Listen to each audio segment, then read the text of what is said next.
Assalamualaikum warahmatullahi wabarakatuh. Bismillah walhamdulillah wassalatu wassalamu ala rasulillah Sayyidina Muhammad ibn Abdillah wa ala alihi wa man tabi'ahudah wa man nasara wa wala. Sahabatku Sanin rahimakumullah dimanapun berada, semoga kita diberi kesehatan, kemudahan rezeki, kelancaran di setiap urusan kita. Salawat serta salam semoga selalu kita sanjungkan ke junjungan kita Nabi Agung Muhammad sallallahu alaihi wasallam. Harapan kita semua mendapatkan syafaatnya fid dini wa dunya wal akhirah. Sahabat, kita telah dengarkan dari media-media mainstream, YouTube, TikTok, dan juga Facebook, di mana kasus Serambi Winongan Pasuruan terjadi pembongkaran makam yang ditenggarai bangunan tersebut berdiri tanpa ada izin, sedangkan tanahnya milik negara di fasilitas pemakaman umum. Dan ditenggarai yang melakukan pembongkaran itu adalah masyarakat sekitar dan juga keluarga daripada makam yang tertimpa oleh bangunan tersebut. Sedangkan yang ditenggarai membangun adalah para habaib, yang mana para habib tersebut membangun tanpa melalui izin yang jelas. Maka dari itu dilakukan pembongkaran, bukan pengerusakan. Lalu tiba-tiba karena tekanan-tekanan yang dilakukan oleh kelompok yang membangun tersebut, yaitu para habaib dari klan Pahlawi tersebut, menekan pihak kepolisian untuk melakukan penangkapan kepada dua orang yang mana diindikasikan melakukan pengerusakan. Bagaimana melakukan pengerusakan? Wong dia itu datang setelah terjadi pembongkaran. Ini yang tidak masuk akal.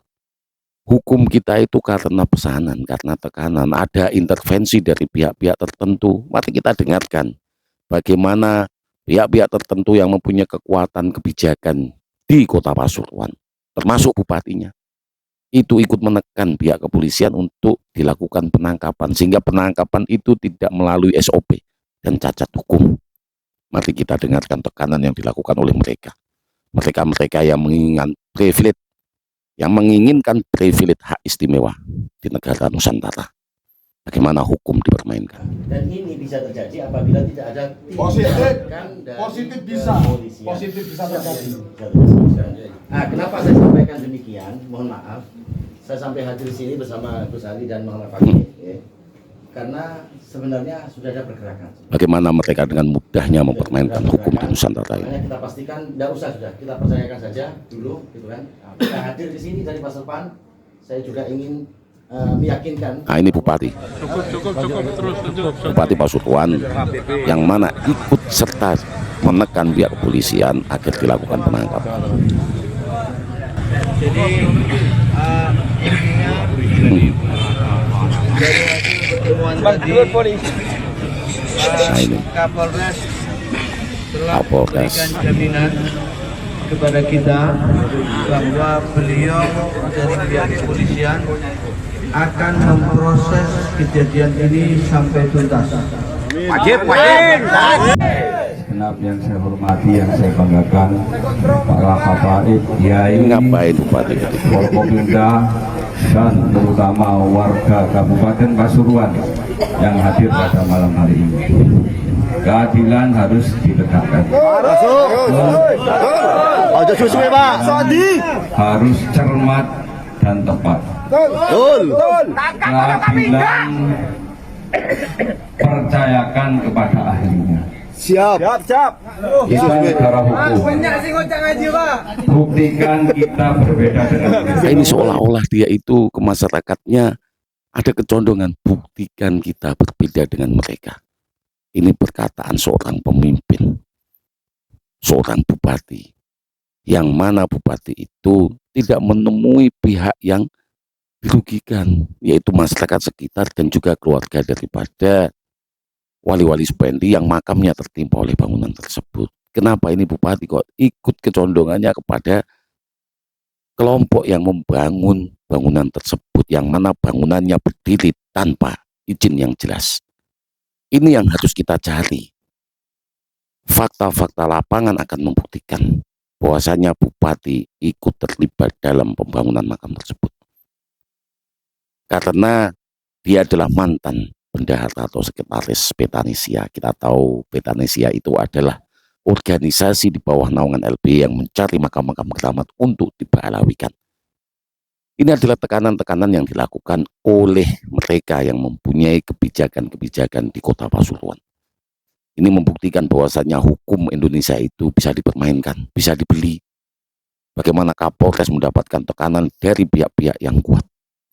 Dari kabupaten juga ada, dari kepolisian yang lebih tinggi lagi ada. Ini intervensi yang dilakukan oleh mereka untuk ikut menentukan mana yang salah dan mana yang benar. Berarti hukum di Indonesia itu bisa dipermainkan oleh mereka.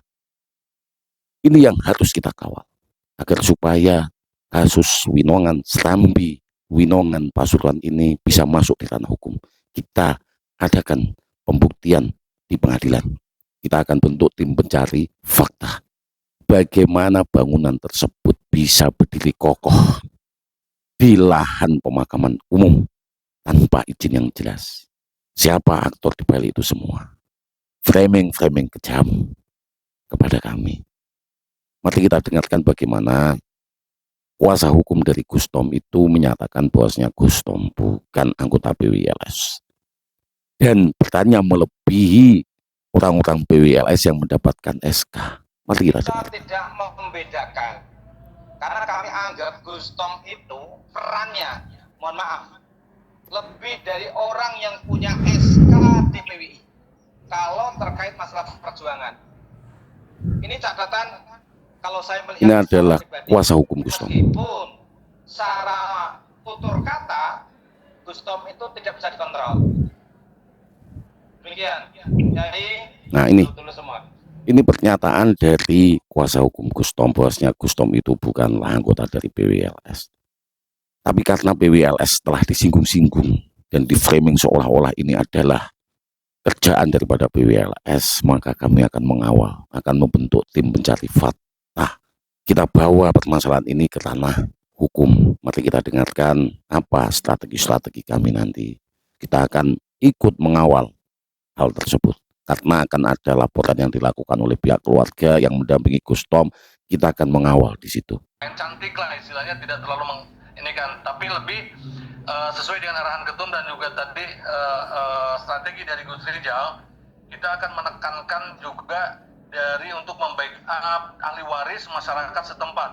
Nah nanti kan ini akan saling berkaitan dengan Gustom juga, akan menjadi memperingan dan mendorong ke Gustomnya itu sendiri. Nah ini bagaimana ini strategi kami pengen dengar dari Gus Naim, biar didengar juga dengan yang lain, sehingga kita bisa nanti bagaimana untuk melengkapi ataupun lebih menajamkan lagi untuk upaya strategi yang akan dilaksanakan oleh Jawa Timur. Silakan. Ya, terima kasih. Jadi pertama yang akan kami lakukan, satu, di samping membantu pelaporan balik, ya, baik dari warga masyarakat maupun ahli waris yang ada di Winongan, kita juga akan melakukan mendaftarkan gugatan pra peradilan. Itu. Kalau kami hakul yakin kami menangin. Ini jelas-jelas SP lidik belum kami terima hingga hari ini. Yes. Baik, karena saya lihat tadi dari upaya-upaya itu memang tidak SOP, malah lebih menjurus atau hanya penangkapan dan penahanan ini berdasarkan tekanan dari pihak tertentu, begitu kan Gus ya? Ya. Baik. Saya yakin juga itu pra peradilan akan menang. Amin. Nah ini ada strategi mengarah ke sana, walaupun kita tidak pungkiri pihak aparat kepolisian dalam hal ini mendapat tekanan juga dari sana. Nah untuk menangani hal-hal tersebut tentunya kita pun harus ada upaya-upaya ke arah sana juga.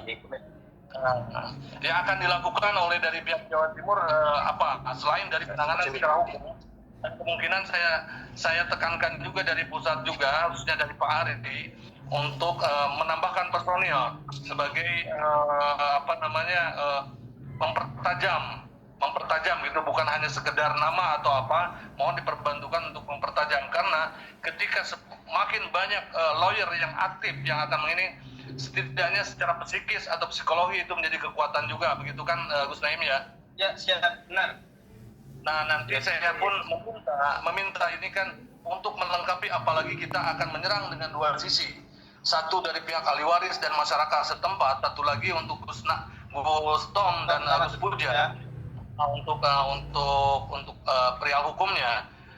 Di sini perlu strategi yang untuk saling menguatkan. Apakah perlu dibentuknya tim pencari fakta supaya secara ini lebih berfungsi, secara publik pun bisa untuk membuat fakta-fakta di lapangan itu oleh tim pencari fakta. Apakah sudah dibentuk juga di sana? Ini yang kalau yang di Pasuruan, di Winangun sendiri, yang mungkin yang lebih paham itu Mas Ridwan. Tapi pada saat hari Kamis kemarin, tanggal 9 itu, bentuk laporan balik, baik itu siapa yang akan melaporkan, siapa yang akan dilaporkan, bukti-bukti yang dipersiapkan untuk membantu referensi pelaporan itu, dan juga draft bentuk laporannya itu belum sama sekali. Belum ada ya? Belum ada, kaget. Tapi kemarin, Sewu, setelah, kalau tidak salah itu hari Jumat, saya kirimi draft secara kasar agar untuk sebagai acuan aja, ya. Masih butuh penambahan pasal, penambahan kalimat-kalimat, koreksi kalimat-kalimat yang lain. Itu sudah kami berikan kepada Cak Ali dan mungkin sudah dibaca oleh Mas Ridwan juga. Insya Allah kelihatannya sudah siap. Sudah siap ya? Untuk novum untuk ini tentunya nanti suatu saat nanti kan akan diperlukan gitu sebagai senjata ataupun amunisi kita untuk di persidangan ataupun nanti secara fakta sosial untuk dipublish. Karena hal ini selain dari proses hukum di peradilan, tentunya kita karena ada serangan-serangan secara framing ataupun fitnah di media, tentunya kita pun harus mengatasi hal itu tentunya, Gus. Nah, ini kan fakta-fakta tersebut boleh kita inventarisir dengan satu pintu untuk kelengkapan hukum. Satu pertanda adanya intervensi daripada golongan mereka, klan Ba'alwi, terhadap proses hukum. Jadi penegakan hukum di Indonesia itu selalu seperti ini,